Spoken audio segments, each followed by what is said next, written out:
To begin using the BluLink EasyTouch glucose monitoring system, you'll need to insert battery and go through setup mode before you can begin testing. Inserting the battery with the plus side facing you, you're going to pop it in and put the back on. Your meter will then turn on and you are ready to begin setup. Hold the middle button down for 3 seconds to get into our setup mode. This is important because if you just try to turn the monitor on, you will not go into the settings and you will not be able to set up your meter. The first thing that is going to pop up on our screen is the word on, and this is for the activity settings. Activity settings are ways to categorize your readings like before meal, after meal, before exercise, after exercise.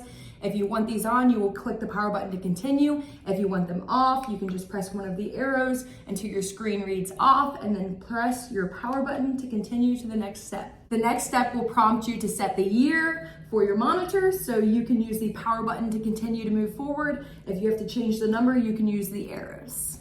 After you set the year, you will be prompted for your month and day as well as time. So you just use the power button to confirm your selection or the arrows to move your numbers up or down. Today is June 28th, so we will confirm the 6. We're going to go up to 28. Once we're there, we can confirm with the power button. The time is 10:02, so we're going to go up and around and confirm.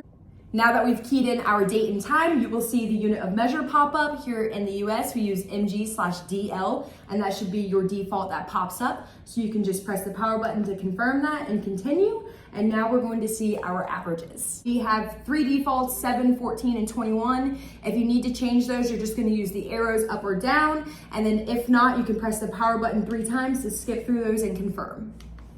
Lastly, we are on to our alarms. This glucose monitor can set up to 5 alarms. If you do not want an alarm, you do not want your monitor to ever go off and remind you to test, you can just click the power button and confirm the off. If you do want an alarm, you can click the arrow button, go over to on, and then you can click the power button and it'll now let you set the time for your first alarm. After you have set your first alarm, you will be prompted to set up to 5 alarms total, and you're just gonna set the time for those just like we did earlier in the meter setup. Once you have your alarms entered, you will be good to go and you can begin testing.